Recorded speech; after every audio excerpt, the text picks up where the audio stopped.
The subject line was short, almost too calm for what it carried. Budget freeze. Immediate action required. I still remember staring at it, half tired, half curious, as the rain tapped against the office windows that night. It was 8:47 p.m., and everyone in finance had already left.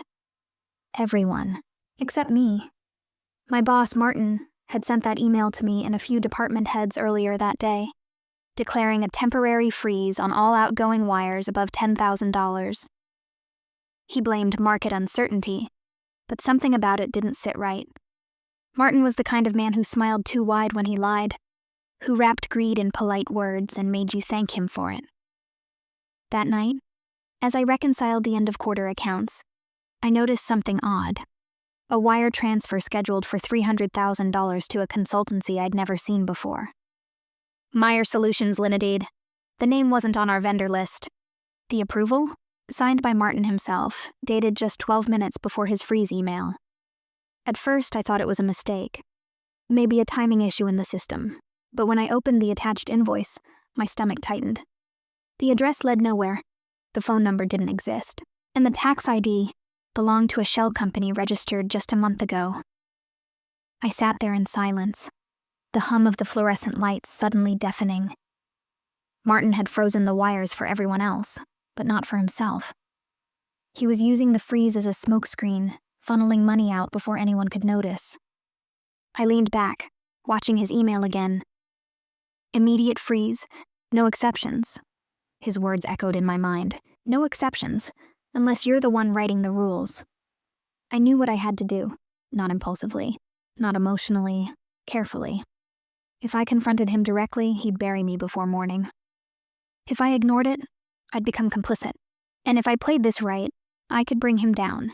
So I drafted a reply. A simple acknowledgement, with a single addition. One that would change everything. I CC'd legal. My finger hovered over send for a full 10 seconds. The cursor blinked at me like a heartbeat, fast and relentless. Then I clicked it. For a few moments, nothing happened. Just the same quiet hum of computers and rain.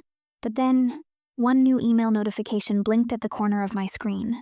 Martin's reply. Subject: call me now. The clock read 9:04 p.m. He must have seen the CC. He knew what it meant. I didn't move. Didn't call.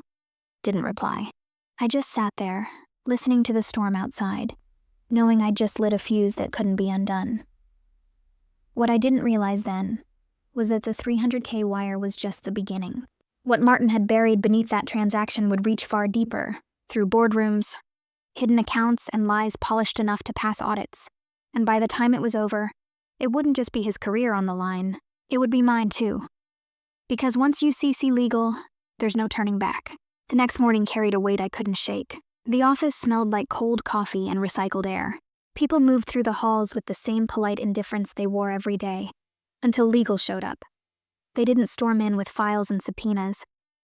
They arrived like ice, quiet, precise, and impossible to ignore. Elena from legal asked for a private meeting. I felt my palms go damp as I followed her through glass doors that suddenly looked like the walls of a stage set. Her face was unreadable. Her voice was the kind that belonged to someone who had seen worse and was tired of surprises.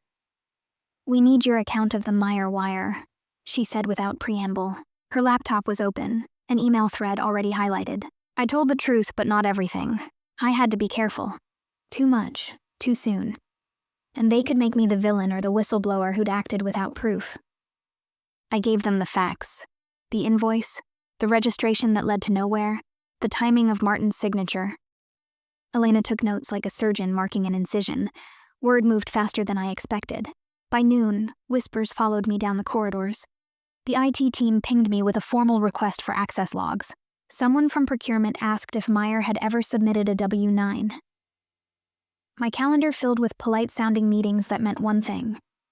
People were circling. Martin kept his cool in public. He stood at the team stand-up and smiled the same bland smile he always reserved for cameras and clients. Privately, his calls were short and sharp.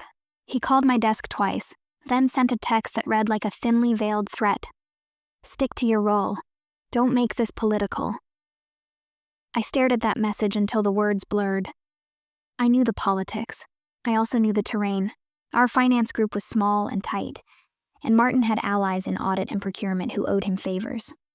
If legal treated this as an isolated transaction, he'd spin it into an administrative mistake and survive. If they dug deeper, they would find the web. Accounts, shadow vendors, a pattern of approvals just clever enough to evade cursory checks. So I started building a quiet file of my own. Not to replace legal's work, but to keep myself safe. I downloaded the wire confirmation, archived the vendor onboarding records, and pulled the email headers to confirm timestamps. I made copies and saved them in 3 locations. I wrote a timeline in plain language, dates, names, amounts, and where each document had come from. Nothing fancy, just a paper trail a good auditor could follow. At lunch, I met Mina from audit in the stairwell, out of sight of cameras. Mina and I had worked together on reconciliation issues before. She owed me nothing, but she hated sloppy accounting. I told her only what I needed to. There was a new vendor, the freeze was suspicious, and legal was involved. She didn't ask for proof. She asked one practical question. Do you want to involve me? Her voice was steady. I did. By late afternoon, a board-level email landed in my inbox, not addressed to me, but referencing anomalous disbursements and asking for an audit of all vendor activity in the last quarter. The phrase had a particular, delicious chill to it. Someone upstairs had decided this was bigger than a single wire. And there I was, sitting at my desk, watching the small clock in the corner of my screen, the same clock that had mocked me the night before. I felt exposed but not helpless. Legal had the power to investigate. Audit had the expertise.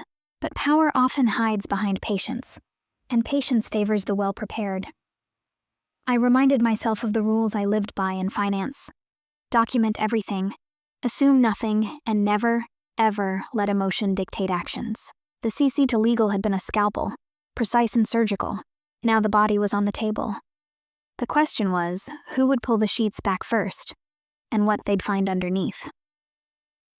That evening, as the office emptied again, my inbox pinged. A new message, subject line, preliminary findings, urgent board review. It contained a single attachment and 3 words in the preview. Unusual wire pattern. My chair creaked as I leaned back. The game had begun. The following week turned the office into a battlefield, quiet, polished, and deadly. No one raised their voice, but the silence between people said enough. Conversation stopped when I entered a room. Smiles disappeared mid-sentence. Martin had begun his counterattack. He didn't confront me directly. He didn't have to. Instead, he planted doubt. Subtle, whispered doubt that spread faster than truth ever could. A few managers started asking if I'd misread the numbers. Someone hinted that I'd overstepped my authority.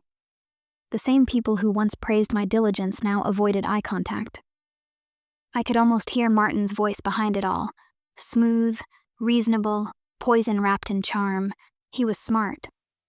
He knew how to play perception. He began sending cheerful, overly transparent team emails, copying legal and audit, pretending full cooperation. "Let's get to the bottom of this together," he wrote, as if he weren't the one standing in the middle of it. He attached spreadsheets and notes that looked helpful but revealed nothing. Smoke and mirrors in Excel form. Meanwhile, legal's tone toward me shifted. The questions became sharper, more procedural. "Did you have authorization to access those wire records? Were you directed by anyone to pull them?"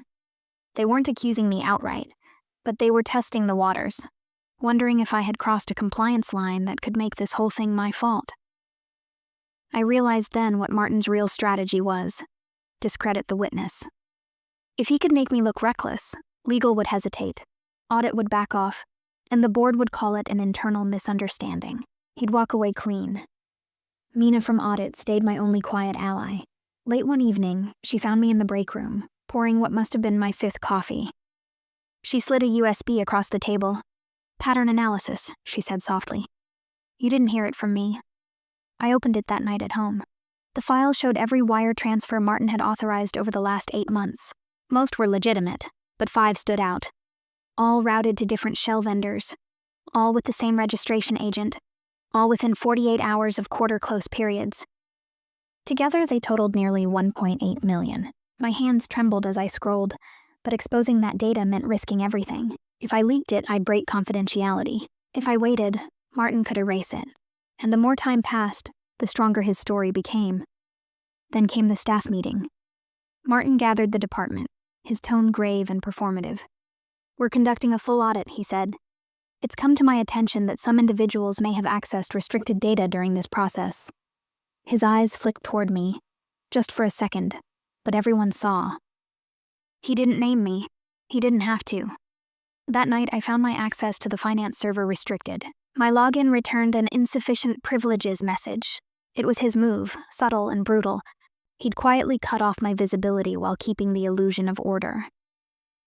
I sat in the dim glow of my locked screen, anger giving way to clarity. Martin thought this was over. He thought he'd contained it. But what he didn't know was that I still had everything: the evidence, the timestamps, the shell company details. And something more dangerous: the digital footprint of his cover-up. He'd underestimated me once when I CC'd legal. I wasn't about to let him make that mistake twice. The conflict wasn't just about money anymore. It was about truth.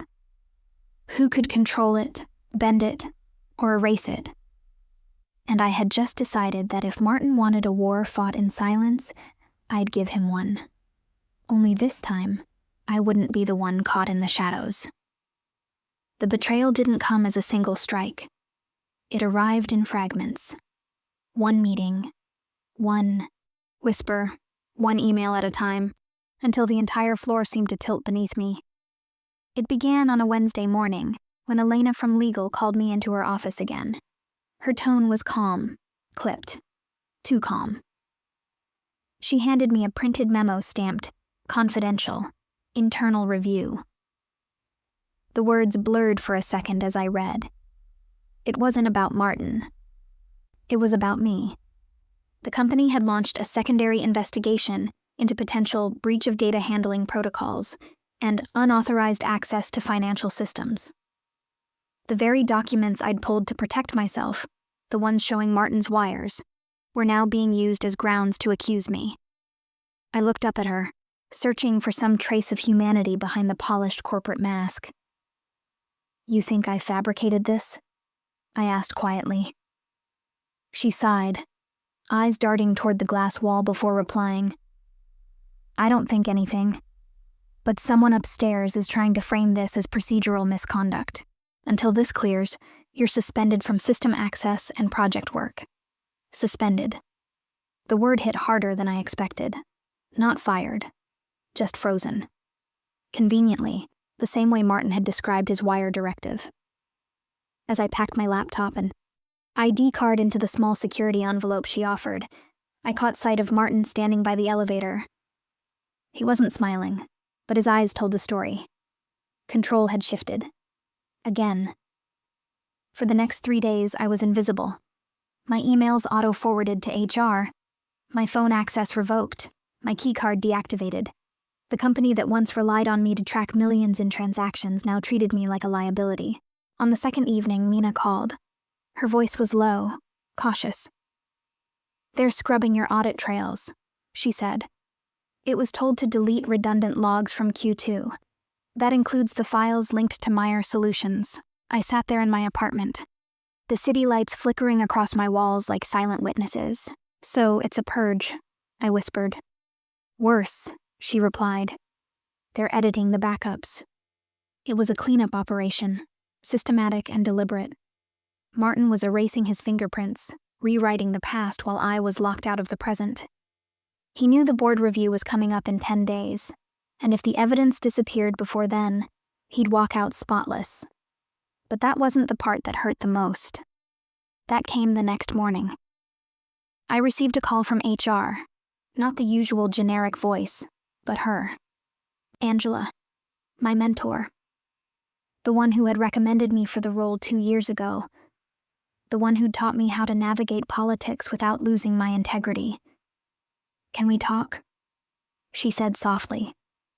I wanted to believe she was on my side, but when I met her at the cafe across from the office, Her tone carried something rehearsed, something distant. "I spoke with Martin," she began. "He says you might have misunderstood his intent with the vendor. These situations can spiral fast if not managed quietly." "Quietly," I repeated. "You mean buried." "Listen to me," she said, leaning closer. "He's offering a compromise. You withdraw your claims, acknowledge that you acted prematurely, and he'll recommend that HR clears your record. You'll keep your position. No legal fallout, no headlines." I stared at her. The woman I'd trusted to stand for fairness was now delivering a deal straight from his desk. "So that's it?" I asked. "Silence in exchange for survival?" She didn't answer. She didn't have to. Her eyes did. When I walked out of that cafe, I felt something inside me finally break. Not from fear, but from clarity. The company wasn't protecting truth. It was protecting reputation. Martin wasn't the disease. He was the symptom of a culture that valued Polish over principle. That night, I opened the encrypted folder on my personal drive, the one Martin didn't know existed. Inside were copies of every transfer, every false invoice, every signature trail leading straight to him. And one more thing, a recording. Weeks earlier, before any of this began, Martin had called me into his office about streamlining vendor approvals. I'd recorded that meeting, an automatic feature from our compliance system that synced to Teams. In it, he clearly said, "We'll process the consultancy payments manually. Don't flag them. I'll handle the authorizations." It wasn't just proof of wrongdoing, it was intent. The betrayal was complete. From my boss, from HR, from the system itself. But buried beneath that betrayal was something powerful. Evidence strong enough to dismantle the entire illusion. They'd taken my access, my credibility, my silence. But what they didn't know was that I still had my leverage, and I was done playing by their rules. I had learned the hard way that the board loved neat stories. Single villain, single mistake, quick closure. My job was to make the story impossible to tidy up. I couldn't rely on legal or HR to do the moral work for me. They had already proven they preferred neatness over truth. So I built an ugly, immovable plan, one that didn't depend on trust, only on proof and pressure. First rule, diversify the pressure points. If one channel could be shut down, 3 could not all be silenced. So I prepared 3 parallel threads and a failsafe. Thread 1 was the evidence dossier. Mina's pattern analysis became the spine. I added the invoice scans, the shell company registrations, the wire confirmations, and the team's recording where Martin explicitly told me to process manual consultancies. I timestamped everything, wrote a clear, short narrative tying the documents to specific approvals, and created a forensic index so even a skeptical auditor could follow the trail step by step. No emotion, just facts. Thread 2 was legal insulation. I found an outside counsel who specialized in corporate fraud, someone with a reputation for discretion. I sent the dossier to them encrypted, with a strict read-only key and a clear instruction. Retain the package and acknowledge receipt. The lawyer confirmed in writing that if anything happened to me or the documents, they'd escalate to regulators and preserve the time-stamped chain. That email alone changed the physics of the game. It meant the evidence had an independent guardian, who couldn't be bullied by an internal PR narrative. Thread 3 was optics and timing.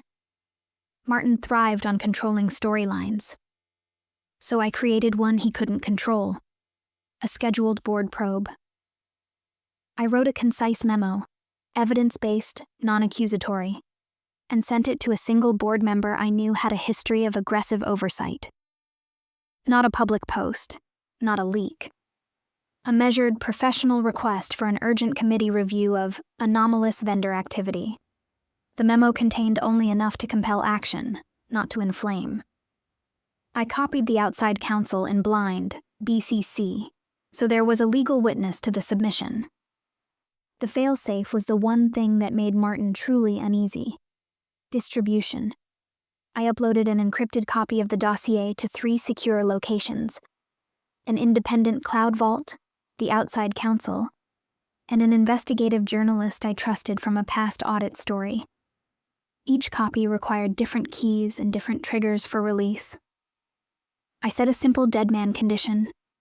If the evidence was tampered with, if I was dismissed without cause, or if the board failed to act within 7 business days, the journalist would receive a decryption key and the story would go public. The journalist's reputation would protect the dossier from being dismissed as personal vendetta. Then came the bait. I needed Martin to act, to take the one step that would expose intent beyond reasonable doubt. So I sent him an innocuous email. Project. Status, nothing dramatic.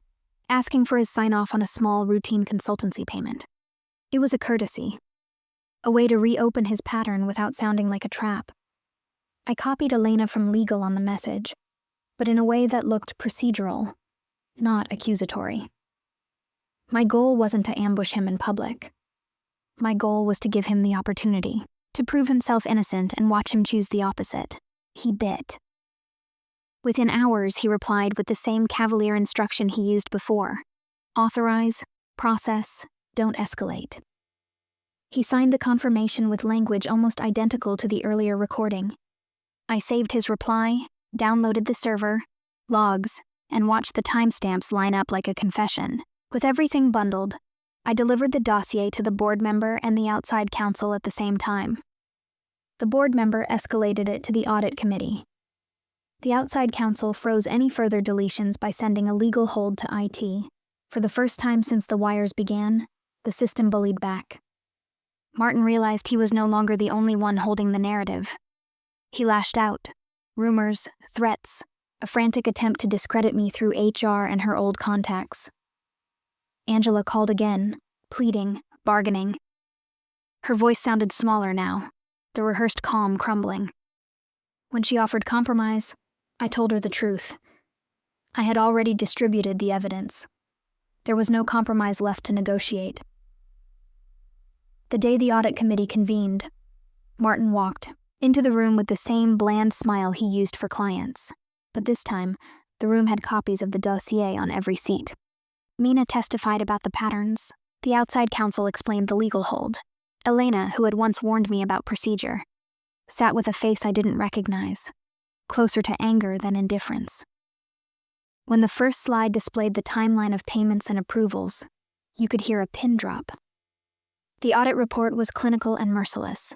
The recording played in the background, Martin's voice, clear as a bell, saying what he had always thought he'd said in private. He tried to spin, to blame processes, to point fingers at nameless administrators, but the facts had been marshaled too cleanly. The pressure points I set up, legal, board, public, began to close like a vice. And as the committee chair looked at him, the smile finally left his face. I hadn't wanted revenge for spectacle. I wanted it for restoration, to make the company accountable, to protect the people who had been collateral damage, and to reclaim a version of myself that still believed in numbers and truth. When the committee suspended Martin pending full investigation, I felt nothing like triumph. I felt tired, raw, and oddly empty, like someone who'd run a long, necessary race and now had to learn how to stand without the adrenaline. But I had one last quiet move. Before the audit report was finalized, I sent one short email to the outside counsel. Close the dead man trigger. The key never needed to be used. The dossier remained with the counsel. The board had the evidence. The journalist had a story on standby. My leverage had done its job. And yet, as I walked back to my desk for the first time in weeks, I knew this was not the end. It was the beginning of a reckoning. For Martin, for the company, and for me. The boardroom that day felt colder than usual, like the air itself understood what was coming. The walls were glass, pristine, reflecting the city skyline behind us. Everyone looked polished, prepared, and terrified. It was the quarterly governance review, but this time, no one cared about performance metrics or client retention. Every eye was fixed on Martin. He sat at the head of the table, still wearing that confident half smile, the one that had fooled clients and investors for years. But now it looked brittle, like a mask cracking under its own weight. The audit committee chair, an older man named Davenport, opened the meeting with a tone that sounded like a eulogy. "Before we begin," Davenport said, sliding a folder across the table, "we'll be addressing an internal integrity matter. Mr. Holloway," he glanced at Martin, "this concerns you." The silence that followed was absolute. I sat 2 seats away, expression neutral, hands clasped in my lap. My heart beat so hard I could feel it in my throat. Davenport began reading from the summary I'd helped assemble. Wire transfers, shell vendors, false invoices, and manipulation of compliance directives. Each item was precise, clinical, and irrefutable. Every number, every timestamp, was backed by audit logs and digital signatures. Martin's face changed slowly, shifting from practiced calm to something colder. Cornered calculation. He interrupted halfway through. "This is absurd," he said, voice steady but thinner than usual. "You're basing these claims on incomplete data. These so-called anomalies were approved through standard discretionary channels. There's no misconduct here." Davenport raised an eyebrow. "Then you can explain why Meyer Solutions Limited received 4 payments totaling over $300,000, approved personally by you, each during the declared freeze period?" Martin hesitated. It was a fraction of a second, but long enough for everyone to see. "I don't recall those specifics," he finally said. "I delegate many tasks. If there were administrative overlaps, they're procedural, not malicious." That was the moment, the one I'd prepared for. I reached into my folder and slid a printed transcript across the table. The recording. Martin's voice, word for word, instructing me not to flag manual consultancy payments. Davenport didn't look at me, just pressed the speaker icon on his laptop. And then, the room filled with Martin's own voice. "Just process it manually. I'll handle the authorizations. Keep this between us for now." The playback was clear, damning, echoing across the sterile glass walls like a confession. When it ended, no one spoke. Even the hum of the air vents seemed to stop. Martin's hands trembled slightly and he exhaled, long and slow. "You recorded me?" he said, looking at me for the first time in weeks. His tone was venom wrapped in disbelief. I didn't reply. I didn't need to. The compliance system had done the recording automatically. He knew that. He'd just forgotten who'd been in the room when he said those words. Davenport closed the folder. "Mr. Holloway, you're suspended effective immediately, pending a full forensic audit. Your system access is revoked. Legal will coordinate with you on further procedures." Martin stood up abruptly, knocking his chair back. "You're making a mistake," he snapped. "You think this company survives by throwing people like me to the wolves?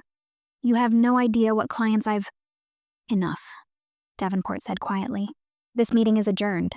Security appeared within minutes. It was discreet but unmistakable. They followed him out as he muttered something under his breath, a last attempt at control that no one cared to interpret.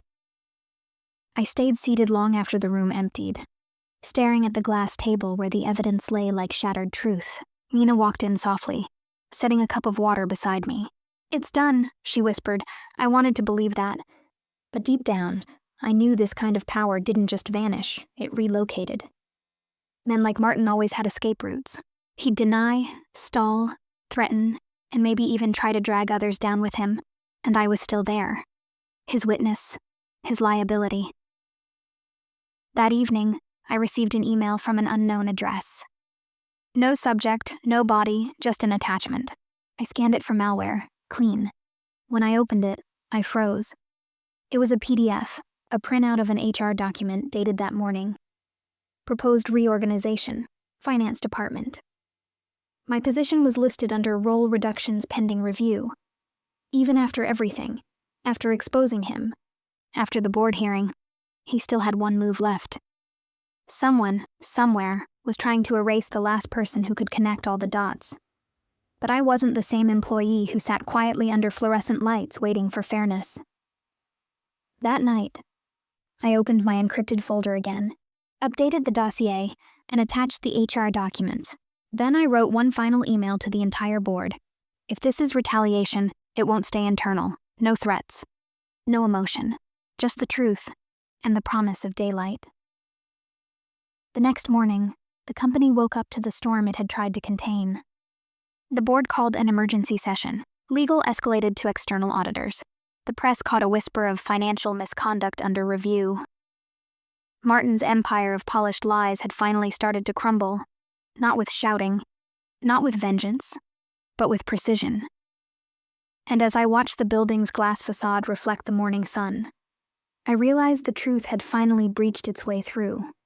Quietly, cleanly, irreversibly. When the SEC report finally dropped, it was like a slow-motion explosion. News outlets picked up the story within hours. CFO under investigation for wire fraud. Martin's photo sat under the headline, the same smug grin from the company gala, now turned into a symbol of corporate deceit. The board moved fast. Martin was suspended indefinitely, and within a week, terminated. His bonus clawed back, his accounts frozen, his reputation gone. HR tried to act as if they'd always suspected something, but everyone knew the truth. No one had dared to look until that CC line. Internal audit credited anonymous. Documentation for exposing the inconsistency. Only I knew what that meant. I'd left a trail so subtle it couldn't lead back to me, but clear enough for anyone honest to follow. 2 months later, the new CFO called me into her office. She didn't ask, she knew. Just a nod, a soft smile, and a quiet, "Good work." I walked out that day with a promotion, but more than that, with peace. I didn't destroy him for revenge. I did it because someone had to draw the line between power and integrity. That night, I looked at my old freeze email, still saved in drafts. I smiled, hit delete, and whispered, "Consider it unfrozen." Revenge isn't always loud. Sometimes it's a single email sent at the right time. A quiet truth slipped into the right hands. Martin thought money could bury integrity, but numbers don't lie, they remember. What he built on manipulation crumbled the moment transparency touched it. I didn't need to ruin him with rage. I simply revealed what he'd hidden. Justice in its truest form isn't revenge, it's restoration. And in that silence I found something deeper than victory. I found balance. This is revenge untold, where power meets consequence, and truth always finds its way. Don't forget to subscribe.